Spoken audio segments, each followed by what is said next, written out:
கர்த்தருடைய நல்ல நாமம் மகிமைப்படுவதாக.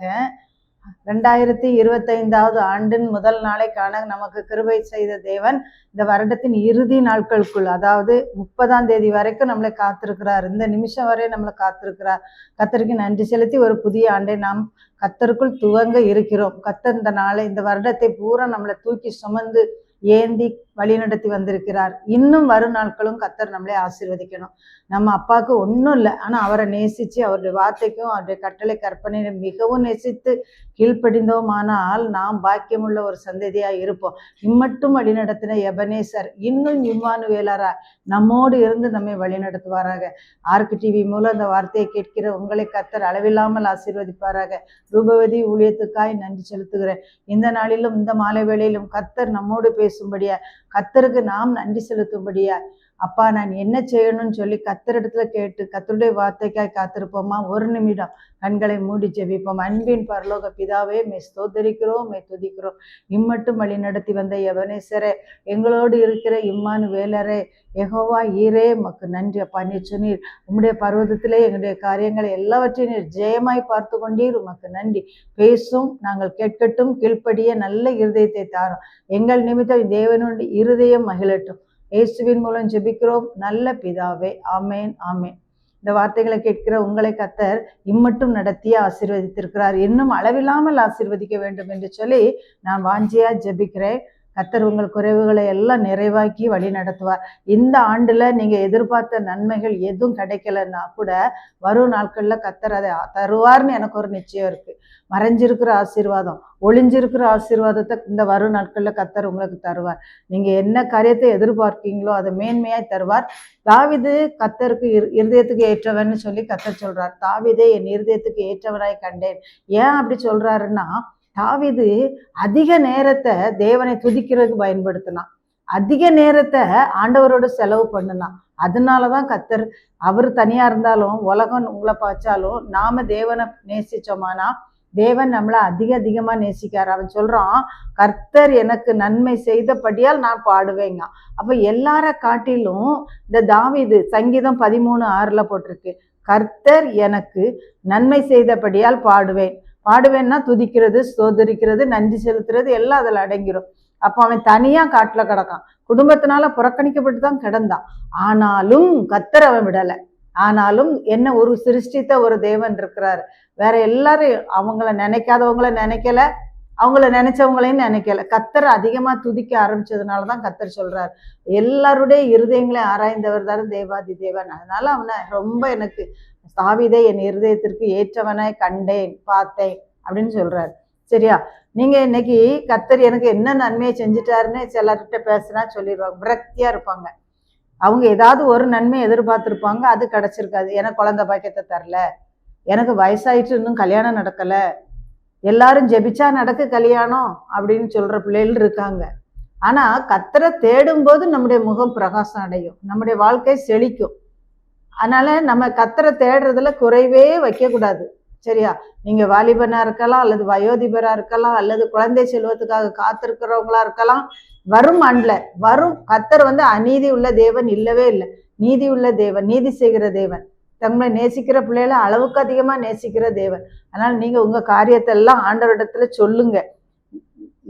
நீங்க நினைக்கிற ஆசீர்வாதத்தை விட அவர் மேன்மையான ஒரு ஆசீர்வாதங்களை அவர் உங்களுக்கு வச்சிருக்கிறார். அதை உங்க கண்ணு பார்க்காததுனாலதான் நீங்க துவண்டு சோர்ந்து போயிடுறீங்க, மனம் அடிஞ்சிடுறீங்க. வேண்டாம். இந்த யோனாலாம் அப்படிதான் மனம் அடிஞ்சு போய் பேசுறான். நீரு மனம் அறிவியரு, நீரு சொல்லுவியரு, செய்ய மாட்டீரு அப்படிங்க. இல்லை, அவர் ஆத்துமா அழிகிறதுக்கு தான் மனம் மாறுறாரு. மிச்சபடி நம்மளை அன்பா வைக்கிறதுல இயேசுவை போல ஒரு நல்ல தேவன் கிடையவே கிடையாது. இன்னைக்கு நிறைய பேர் பார்த்தீங்கன்னா குழந்தை இல்லை அப்படின்னு சொல்லிட்டு ரொம்ப அங்கலாய்க்காங்க. நான் ஒரு சகோதரி பக்கத்துல இருக்காங்க, எங்க வீட்டு பக்கத்துல. அது குழந்தை இல்லைன்னொன்னு அப்படி புக்கு புக்கு புக்கு புக்கு புக்கு புக்குன்னு வேதனை பொங்கி பொங்கி அழுவுது. அவங்களுக்கு அந்த ஒண்ணுதான் கண்ணில் தெரியுது, வேற ஒண்ணுமே தெரியறது இல்லை. தனிமையா வேற உட்காந்துருக்கு, ஆனால் அழுதுகிட்டே இருக்கும். அப்ப நான் சொன்னேன், உங்களுக்கு மறைஞ்சு இருக்கு, ஒளிஞ்சு இருக்கு அந்த ஆசீர்வாதம், ஆனா வரும், கட்டாயம் வரும். நீங்க கவலைப்படாதங்க, கண்ணீர் விட்டு அழாதங்க. கர்த்தர் உங்கள் குறைவை பார்த்து உங்களை நிறைவா ஆசீர்வதிப்பார். ஒன்று சொல்லுங்க, எசப்பா என் குறைவை நிறைவாக்கும், எசப்பா என்னை நினைத்தருளும். இவ்வளோ ஜெபம் பண்ணுங்க. ஆண்டவர் உங்களுக்கு உங்க வீட்டுக்குள்ள உட்காந்தே உங்க இருதயத்துல ஆண்டவரை நோக்கி சொல்லிக்கிட்டே இருங்க. கர்த்தர் உங்களுக்கு அற்புதத்தை அதிகமா செய்வாருன்னு சொல்லி. சரியா? நம்ம பார்த்தோம். நீங்க சொல்லலாம் எனக்கு என்ன செஞ்சிட்டாருன்னு. அப்படி இல்லை. நம்ம நல்ல கண்ணை தந்திருக்காரா, நம்ம நல்லா பாக்குறோமா, தெளிவா பாக்குறோமா, ஆண்டவருக்கு நன்றி செலுத்துங்க. எத்தனை பேருக்கு கண்ணு இல்லை தெரியுமா?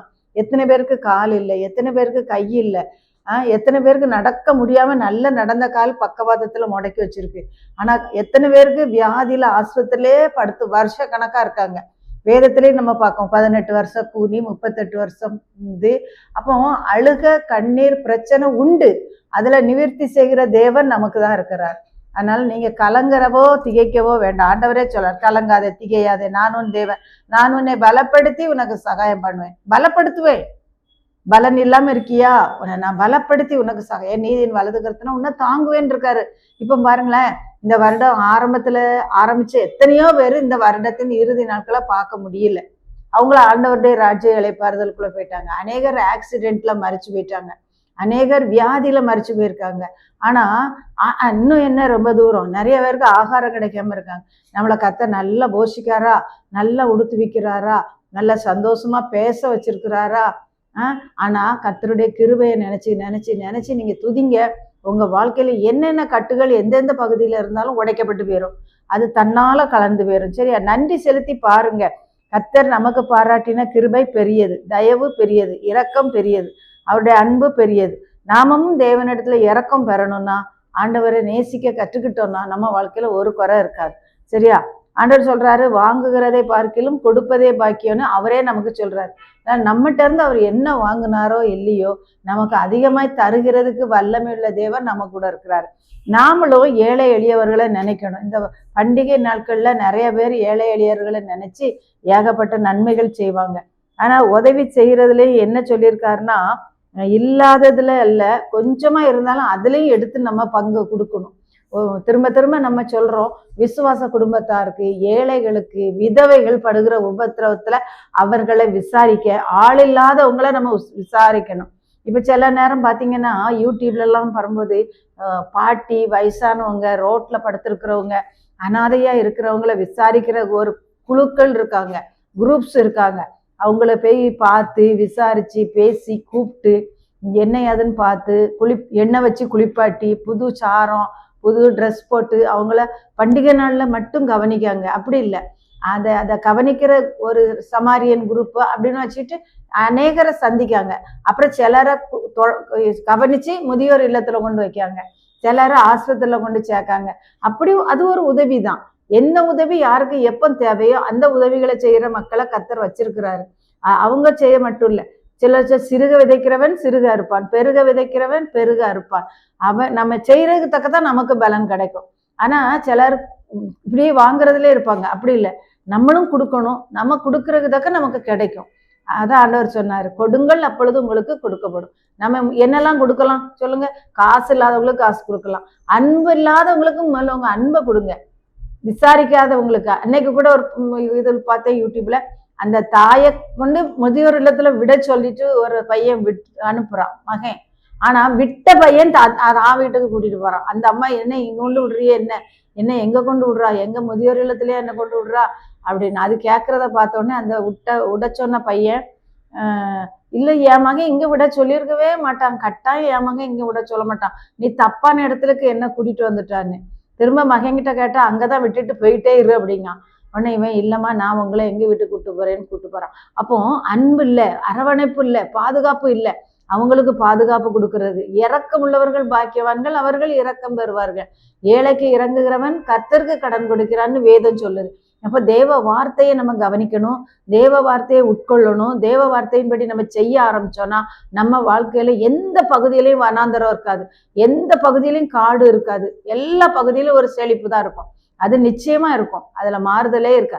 செஞ்சு பாருங்க, அது ஒரு நல்ல பலனை என்ன செய்ய முடியும்னா காண முடியும்.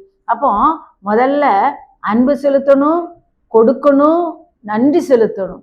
சரியா? யாருக்கு நன்றி செலுத்தணும்? தேவனுக்கு. தேவனுக்குரியதை தேவனுக்கு கொடுக்கணும், சகோதரனுக்குரியதை சகோதரனுக்கு கொடுத்துடணும். அனாதைகள் ஆதரவு இல்லாதவங்களை நேசிக்கணும். என்ன உங்க கையில என்ன இருக்கோ அதை மனம் உவந்து மனப்பூர்வமா சந்தோஷமா அள்ளி கொடுக்கும்போது கர்த்தர் உன் வாழ்க்கையிலையும் எந்த பகுதியில சூனியம் இருந்தாலும் சரி, வெறுமை இருந்தாலும் சரி, அதை நிறைவா என்ன செய்வாரு? ஆசீர்வதிப்பார். தாய் உன்னை கைவிட்டாலும் நான் உன்னை கைவிட மாட்டேன். இன்னைக்கு இருக்கிற பொல்லாத காலத்துல அன்பே இல்லாத ஒரு சூழ்நிலை, அன்பே இல்லாத ஒரு உலகத்துல நம்ம வாழ்றோம். நமக்கு பாக்குறதுக்கு நல்ல உலகம் போல தெரியும். ஆனா அந்த உலகத்துக்குள்ள போய் அந்த உள்ள இறங்கி போய் பாத்தீங்கன்னா, பெத்த பிள்ளைகளை கொலை செய்யற தாயும் இந்த நாட்கள்ல இருக்காங்க. ஆனா பிள்ளைகள் தாயை கொலை செய்யற நாட்கள்லயும் இருக்காங்க. அப்படிப்பட்ட காலத்துல கர்த்தருடைய அன்பு, இரக்கம், கிருபை வேணும்னு சொன்னா நாமளும் இரக்கத்தை விதைக்கணும், அன்பை விதைக்கணும். சரியா? ரெண்டாவது தேவனுடைய வார்த்தையை வாசிக்கணும், தேவனுடைய வார்த்தையை நேசிக்கணும், அதை கை கொள்ளணும். இந்த 3 தான். ஆண்டோடைய வார்த்தையை அதிகமா சுவாசிக்க இருக்கிறது எப்படி சுவாசிக்கிறோமோ, மூச்சு விட்டாதான் நம்ம சுவாசம் இழுத்து நம்ம விட்டாதான் நம்ம உடம்புக்கு நல்லது. சரியா? லங்ஸ் நல்லா வேலை செய்யும், இருதயம் வேலை செய்யும், ரத்தம் சுத்தமாகும். அதே மாதிரிதான் வேத வசத்தை வாசிக்க நம்முடைய வாழ்க்கை சுத்தமாகும். சரியா? அப்போ நம்ம வாழ்க்கை சுத்தமாகனா தேவ வார்த்தைகளை வாசித்து உட்கொள்ளணும். நம்ம சரீரம் பலன்படணும்னா என்ன செய்யறோம்? நல்லா சாப்பிட்றோம். காலையில இட்லி, தோசை, மத்தியானம் சாதம், சாயங்காலம் டிஃபன், காப்பி, ஈவினிங்ல நைட்டு சாப்பாடு. இப்படி நம்ம ஒரு சரீரத்துக்கு தேவையானதை 3 நேரம் 4 நேரம் சாப்பிட்டுட்டு தான் நல்லா கெதியா இருக்கும். அதே மாதிரி வேத வசனத்தையும் வாசிக்கணும், ஆண்டவருடைய வார்த்தைகளை உட்கொள்ளணும், கேட்கணும், ஜெபிக்கணும், ஆண்டவரை துதிக்கணும். எப்படி துதிக்கிறதுன்னா, நிறைவை காணும் போதுதான் துதிக்க முடியும். எனக்கு அவர் என்ன செஞ்சிட்டாருன்னு சொல்லும்போது துதிக்க முடியாது. ஐயோ, இன்னைக்கு நல்ல சாப்பாடு தந்தாரு, நல்ல நிழல்ல ஒதுங்க இடம் தந்திருக்கிறாரு, நமக்கு நல்ல பலனை தந்திருக்கிறாரு, இது எத்தனையோ பேருக்கு இல்லை அப்படின்னு நீங்க நினைச்சிட்டு இதை செஞ்சு பாருங்க, துதிக்க முடியும். நமக்கு எது இல்லையோ, நம்ம எண்ணங்களை பெருசா வச்சுட்டு தரல கர்த்தர் அப்படின்னு சொல்லக்கூடாது. நமக்கு இருக்கிறதுல கர்த்தர் என்ன நிறைவா தந்திருக்கிறாரு. 2 காசு வச்சிருந்த விதவையும் நிறைவாதான் இருந்தா. தேவாலயத்துக்கு போனா அந்த பணக்காரங்க நிறைய பேர் காணிக்கப்பட்டியில நிறைய கொடுத்தாங்க தேவாலயத்துல. ஆனா கர்த்தர் யாரை பார்த்து சொன்னாருன்னா, அந்த ஏழை விதவை 2 காசு போட்டார்னு பேசுறோம். ஆனா 2 காசு என்னன்னா, அவட்ட இருந்த சொத்தே அவ்வளவுதான், அவ்வளோத்தையும் அன்னைக்கு இருந்த சாப்பாட்டுக்கு இருந்ததையும் கொடுத்துட்டா. அதுதான் அவளுடைய விசேஷித்த குணம். ஏன் அப்படி கொடுத்தா? நாளைக்கு கர்த்தர் என்ன யோசிப்பாரு. நம்பிக்கை பூரா ஆண்டவர் மேல வச்சதுனால 2 காசு போட்ட விதவை இறைவன் முன்னாலே தனக்குள்ள எல்லாத்தையும் போட்டுட்டா. அவளுக்கு அவ்வளவுதான். இன்னைக்கு நம்ம அப்படி போட வேண்டாம், அப்படி போட சொல்லல, நமக்கு வச்சுக்கிட்டு தான் நம்ம போடுறோம். ஆனா அவ முழுமையும் போடறதுக்கு காரணம் என்னன்னா, நாளைக்குரிய கதையை கர்த்தர் நாளைக்கு. ஆனா பைபிள்ல ஒரு வசனம் இருக்கு தெரியுமா? நாளைய தினம் நம்மளை போஷிக்கணும்னு அது கவலைப்பட்டுக்கிட்டு இருக்கான். அதை நமக்கு உணராததுனாலதான் நம்ம நாளைக்கு வேணும். பாருங்க, இஸ்ரவேல் ஜனங்களுக்கு மன்னா பொழிஞ்சிச்சு பாருங்க. அப்போ ஓய்வு நாள்ல சேர்க்கக்கூடாது, ஓய்வு நாள்ல விழாது, 6ஆம் நாள்ல 2 நாளைக்கு வேண்டியதை எடுத்து வச்சுக்கிடுங்கன்னு சொன்னார். ஆனா இவங்க என்னாலுமே எடுத்து வச்சாங்க. அது பூச்சி பிடிச்சி நாத்தம் எடுத்து அழுகி போச்சு அந்த மன்னா. ஆனா 6ஆம் நாள் எடுத்து வச்சது மட்டும் பூச்சி பிடிக்காது. ஏன்னா நாளைக்கும் 7ஆம் நாளைக்கு அது சாப்பிடணுமே. அப்போ தம்முடைய ஜனத்தின் மேல ஒரு நல்ல கரிசனை உள்ள தேவன். அப்போ நம்ம நாளைக்கு நமக்கு வேண்டியதை சேர்த்து வைக்க கூடாதுன்னா, கர்த்தருடைய ஜெபத்துல அன்றன்று வேண்டிய ஆகாரத்தை அன்றன்று எங்களுக்கு தாரும். இன்னைக்கு தாரும், நாளைய தினம் என் கர்த்தருடைய ஜனத்தை போஷிக்கணும்னு கவலைப்படுதான். அப்ப பாருங்க எவ்வளவு நல்ல தேவன். அந்த நாளுக்கே வசந்தரால போஷிக்கணுமே, தம்பியை போஷிக்கணுமே, தங்கச்சை போஷிக்கணுமே, இந்த தாயாரை போஷிக்கணுமே, இந்த விதவையை போஷிக்கணுமேன்னு அந்தந்த நாள் அதை கவனிச்சுக்கிட்டு இருக்கு. கர்த்தர் படைச்ச படைப்பெல்லாம் நீங்க பாத்தீங்கன்னு சொன்னா அவ்வளவு உண்மையும் உத்தமமா இருக்கு. அப்போ நம்ம அப்படி இருக்கமானா இல்லை. அது நன்றி செலுத்துற இருதயமும் வரமாட்டேக்கு. நம்ம நன்றி செலுத்தி பாருங்க, கர்த்தர் நம்முடைய வாழ்க்கையில எவ்வளவு ஆசீர்வாதத்தை தாராரு, எப்படி பொங்கி பொங்கி பொங்கி பொங்கி வருதுன்னு பாருங்க. தேவனுடைய அன்பு அவ்வளவு பெரியது. சரியா? சீயோனே ஆர்ப்பரி சிருஷ்டிகர்த்தரானவன் சர்வ வல்ல தேவனை, சீயோனே ஆர்ப்பரி சிருஷ்டிகர்த்தரானவன் சர்வ வல்ல தேவனை. சர்வ வல்ல தேவன், அவர் சர்வ வல்லமுள்ள தேவன். ஆபிரகாம்கிட்ட சொன்னாரு, நான் சர்வ வல்லமுள்ள தேவன். சென்றதாம் பாதைகளிலே சேதமே யாதுமணுகா, சென்றதாம் பாதைகளிலே சேதமே யாதுமணுகா, கண்மணி போல காவல் செய்தோனை நன்றியுடன் பாடுவோம், கண்மணி போல காவல் செய்தோனை நன்றியுடன் பாடுவோம். சீயோனே ஆர்ப்பரி சிருஷ்டிகர்த்தரான உந்தன் சர்வ வல்ல தேவனை. கர்த்தர் சொல்றாரு, நான் சின்ன பிள்ளைகளுக்கு ஜெபம் சொல்லி கொடுத்தா கண்மணியை போல என்னை காத்தரலும். தேவன் சொல்றாரு, உன்னை தொடுவோன் என் கண்மணியை தொடுகிறான்னு சொல்லி இருக்கிறாரு. அதை நம்ம நினைக்கமா, உணர்றோமா, நன்றி செலுத்துறோமா? இல்ல. அவருடைய கண்மணியை யாரும் தொட முடியுமானா தொடவே முடியாது. ஆனா கர்த்தர் நம்மளை அப்படியா பாதுகாக்காராம். சரியா? எப்படியா பாதுகாக்காராம்? கண்ணின் மணி, அவருடைய கண்மணி. கண்ணுக்குள்ள இருக்கிற, கருவிழிக்குள்ள இருக்கிற ஒரு சிறு புள்ளி தான் கண்மணி, அதான் பியூப்பா. அப்ப அந்த கண்மணியை போல நம்மளை பாதுகாக்காருனா, இப்ப கண்ணுக்கு நேர கையை வீசினாலே நம்ம கண்ணு சக்கு மூடிக்கிடும். அப்போ எவ்வளவு பாதுகாப்பா ஆண்டவர் நம்மளை வச்சிருக்கிறாரு யோசித்து பாருங்க. நம்ம சிந்திக்கிறதே இல்லை, நினைச்சு பாக்குறதே கிடையாது. சரியா? அத்தர் அவ்வளவு நல்ல தேவன். ஒவ்வொரு நாளும் நன்றி துதித்து துதித்து துதித்து துதித்து ஆண்டவரே செங்கடல் பிரிஞ்சிச்சு, எரிகோ மதில் நொறுங்குச்சு. அப்போ நம்முடைய வாழ்க்கையில எது வேணா வரட்டுமே. அப்போ பவுலு சீலாவும் துதிச்சாங்க, சிங்க கபில தானியல் துதிச்சான், தீக்குள்ள சாத்ராக் மேஷாக் ஆபேத்நேகோ துதிச்சாங்க. அவங்களுக்குலாம் கஷ்டமே இல்லை, கஷ்டத்தை அவருக்கு அண்ணல அப்படி இல்லை. அவங்க துதிக்க பழகுனதுனால அவங்களுக்கு வர்ற சோதனைகள் எல்லாம் சாதனையா மாறிட்டு. நம்முடைய வாழ்க்கையில இதுவரைக்கும் வழி நடத்தி வந்த தேவன் இன்னும் வரும் நாட்களே நம்மளை ஆசீர்வதிக்கணும். இப்ப பாத்தீங்கன்னா 95 வயசு வரைக்கும் கர்த்தர் வழி நடத்தின பாட்டிமாரும் இருக்காங்க. 78 வயசு வரைக்கும் கர்த்தர் என்ன நடத்தினாரு அப்படின்னு சொல்ற பாட்டிமார். அவங்க 75 வயசா இருக்கட்டுமே, அவங்களுக்கு வீட்டுல இருந்து நடந்து போக முடியல, ஆனா வீட்டுக்குள்ள இருந்தே ஊழியம் செஞ்சு சந்தோஷமா இருக்காங்க. எப்படி எப்படி இருக்காங்க? கர்த்தருக்குள் மனமகிழ்ச்சியா இருக்காங்க. 75 வயசு ஆயிற்றுமா, எனக்கு வீட்டுக்குள்ள இருந்து வெளியே போக முடியாது, ஆனா நான் வீட்டுக்குள்ள இருந்துட்டே ஆண்டோடைய வார்த்தையை கேட்பேனா, ஆண்டோடைய வார்த்தையை பிறருக்கு சொல்லுவேனா, அதுல இருக்கிற சந்தோஷம் வேற. ஏன்னா மனமகிழ்ச்சி, கர்த்தருக்குள் மகிழ்ச்சியா இருப்பதே உங்கள் பலன். இதுதான் நமக்கு பலன்னு சொல்லி இருக்கு. ஹார்லிக்ஸ் பூஸ்டை விட கர்த்தருக்குள் நீ சந்தோஷமா இரு. அவர் நடத்துற வழியில நீ சந்தோஷமா, வனாந்தரத்துல அவர் நடத்தினாலும் நம்மளை போஷிப்பாரு. சரியா? செங்கடலுக்குள்ள நம்மளை நடத்தினாலும் கர்த்தர் நம்மளை போஷிப்பாரு. எங்க கர்த்தர் வச்சாலும் நம்மளை அருமையா நடத்துவாருங்கிற ஒரு பெரிய நம்பிக்கை. அதான் விசுவாசம், நம்பிக்கை, அன்பு எல்லாத்தையும் ஆண்டவர் மேல நம்ம வச்சுட்டு நம்ம அவரையே பார்த்து பார்த்து, அவர்கள் இயேசுவை நோக்கி பார்த்து பிரகாசம் அடைந்தார்கள், அவர்கள் முகங்கள் வெட்கப்படவில்லை. இந்த ஏழை கூப்பிட்டான், நம்ம ஏழை தான், ஆனா கர்த்தரை நோக்கி கூப்பிடும் போது நம்ம தான் எல்லாத்துலயும் ஐஸ்வர்யவான். எல்லாத்துலயும் ஐஸ்வர்யவானா இருக்கணும்னா நம்ம உலகத்தை படைச்ச உன்னதரை பாருங்க. ரட்சிப்பின் பாத்திரத்தை எடுத்துக்கொண்டு கர்த்தருடைய நாமத்தை தொழுது கொள்ளுங்க. ரட்சிப்பின் பாத்திரம் எது? இயேசுதான். வாங்க ஏசப்பா, வாங்க ஏசப்பா, என் கூட இருங்கப்பா. நீ உலகத்தின் ஆண்டவர் இம்மானுவேலரா இருக்காருல்ல, எது வரைக்கும் இம்மானுவேலரா இருக்காரு? என்னாலும், ஒவ்வொரு நாளும், உலகத்தின் முடிவு பரியந்தம் சகல நாட்களிலும் நான் உங்களோட இருக்கேன். என்னச்சு, நீங்க போங்க, ஆண்டோடைய வார்த்தையை சொல்லுங்க, இயேசுவை பத்தி வல்லமையை சொல்லு, அவருடைய மகிமையை சொல்லு, அவருடைய அற்புதத்தை சொல்லு.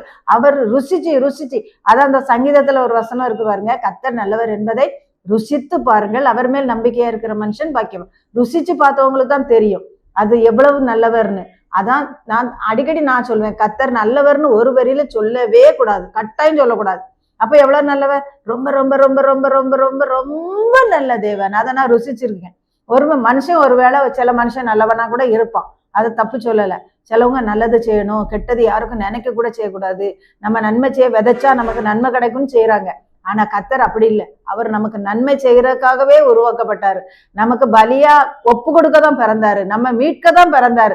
பாவத்திலையும் சாபத்திலையும் அழிவுலையும் இருந்துடவே கூடாது. என் பிள்ளைகளு அவங்கள எப்படியாகிலும் ரத்தம் சிந்தி மீட்டுறணும், மீட்கும் பொருளை நான் கரையமா செலுத்தணும்னு நான் ரத்தத்தை சிந்தி மீட்டுக்கூட. அவரை மாதிரி அப்ப நல்ல தேவன் இருக்கவா செய்யறாங்க? கிடையவே கிடையாது. எங்க வேணா தேடி பாருங்க, நீங்க அவருடைய அன்பை கொஞ்சம் கொஞ்சமா ருசிச்சு பாருங்க. அவ்வளவு நல்லவர். உலகம் பூரா கைவிட்டாலும் உன்னதர் கைவிடவே மாட்டார். அதை தெரிஞ்சுக்கிடுங்க. ஏன் உங்களை கைவிடல தெரியுமா? அவர் மிகுந்த அன்பை உங்க மேல வச்சிருக்கிறார், மிகுந்த அன்பை என் மேல வச்சிருக்கிறாரு. எனக்கு சொல்ல தெரியும், எனக்கு சொல்ல முடியும், கர்த்தர் என் மேல மிகுந்த அன்பை வச்சிருக்கிறாருன்னு சொல்ல முடியும். நான் கடந்து வந்த பாதை அப்படி.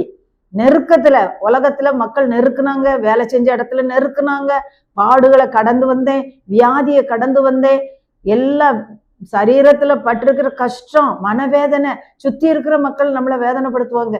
ஆனாலும் கர்த்தர் நம்மளை நேசித்து கைப்பிடித்து நடத்தின. மனுஷனை கைப்பிடிச்சா விட்டுட்டே போனவங்க எத்தனையோ பேர், காதல் பண்ணி கல்யாணம் பண்ணவங்க எத்தனை பேர் பிரிஞ்சு கிடந்து அழுதுட்டு கிடக்காங்க. அந்த அன்பு மாயமான அன்பு, ஒளிஞ்சு போற அன்பு, அழிஞ்சு போற அன்பு. ஆனா உன்னதரை நேசிச்சு பாருங்க, அந்த அன்பை நீ ருசிக்காம சொல்லவே முடியாது. அதனால கர்த்தர் ரொம்ப ரொம்ப ரொம்ப ரொம்ப ரொம்ப நல்ல தேவன். அவர் இதுவரைக்கும் உங்களை வழி நடத்தினார்ல, உண்மையா நன்றி செலுத்துங்க. ஆழத்துல இருந்து, உள்ளத்தின் ஆழத்துல இருந்து நன்றி செலுத்துங்க. வருகிற ஆண்டுல உங்களை இதை விட 7 மடங்கு அதிகமா ஆசீர்வதிப்பார். குழந்தை பாக்கியம் இல்லைன்னு அழுதுட்டு இருக்கீங்களா? கர்த்தர் உங்களுக்கு கட்டாயம் குழந்தை பாக்கியத்தை தருவார். குறைவா இருக்கேன்னு நினைக்கீங்களா? உங்க குறைவை நிறைவாக்குவார். ஆனா ஒரு கல்யாண வீட்டுல தண்ணீரை திரசரசமாய் மாற்றினவர். சுவை இல்லாம இருக்கலாம், நீங்க ருசி இல்லாம இருக்கலாம், நிறம் இல்லாம இருக்கலாம், அந்த உங்க வாழ்க்கையை கலர்ஃபுல்லா மாத்துவாரு. கர்த்தர் நிச்சயமா உங்களை ஆசீர்வதிப்பார். நல்ல நல்ல தேவனே, நாம் நன்றியோடு துதிப்போமா? ஒரு நிமிடம் கண்களை மூடி. அன்பின் அப்பா, மை ஸ்தோத்திரிக்கிறோம் ஏசப்பா, நன்றி செலுத்துகிறோம் அப்பா. இந்த நாட்கள் அப்பா 2025 வாரம் வருடத்துல ஜனவரி மாதம் முதல் இந்த டிசம்பர் இறுதி நாள் வரை எங்களை நடத்தினீங்களே, உமக்கு கோடா கோடி கோடி கோடி கோடி நன்றி. நீ ரொம்ப ரொம்ப ரொம்ப ரொம்ப நல்ல தேவன் அப்பா. நாங்கள் வெளியே நாவுல வாயில உதட்டுல இல்லப்பா, உள்ளத்தின் ஆழத்துல இருந்து நன்றி செலுத்துகிறோம். இன்னும் வரும் நாட்கள் எங்களுடைய பிள்ளைகளுக்கு அப்பா அப்பா இந்த செய்தியை கேட்கிற மக்கள் அனைவருக்கும் மிகுந்த ஒரு ஆசீர்வாதத்தை நீர் கொடுத்து விடும். குறைவெல்லாம் நிறைவாக்கி விடும். கற்பக்கனி இல்லையே என்று சொல்லி ஏங்குகிற பிள்ளைகளுக்கு கற்பத்தின் கனி உம்மால் கிடைக்கும் பலன். அந்த பலனினால் அந்த பிள்ளைகளை மகிழ்ச்சியாக்கி திருப்தியாக்கி நீர் கொடுத்தால் அது எப்படி இருக்கும் அப்பா? மிகுந்த ஆசீர்வாதமா இருக்கும்ப்பா. தகப்பனே, அந்த பிள்ளைகளை ஆசீர்வதித்து மன மகிழ பண்ணும், உம்மை துதிக்க பண்ணும், உம்மை ஸ்தோத்திரிக்க பண்ணும். நாங்களும் இன்னும் பெற்றுக்கொண்ட நன்மைகள், பெறப்போகிற நன்மைகளுக்காய் நன்றி செலுத்துகிறோம். இயேசு கிறிஸ்துவின் நல்ல நாமத்தில் ஜெபிக்கிற ஜீவனுள்ள பிதாவே, ஆமேன் ஆமேன்.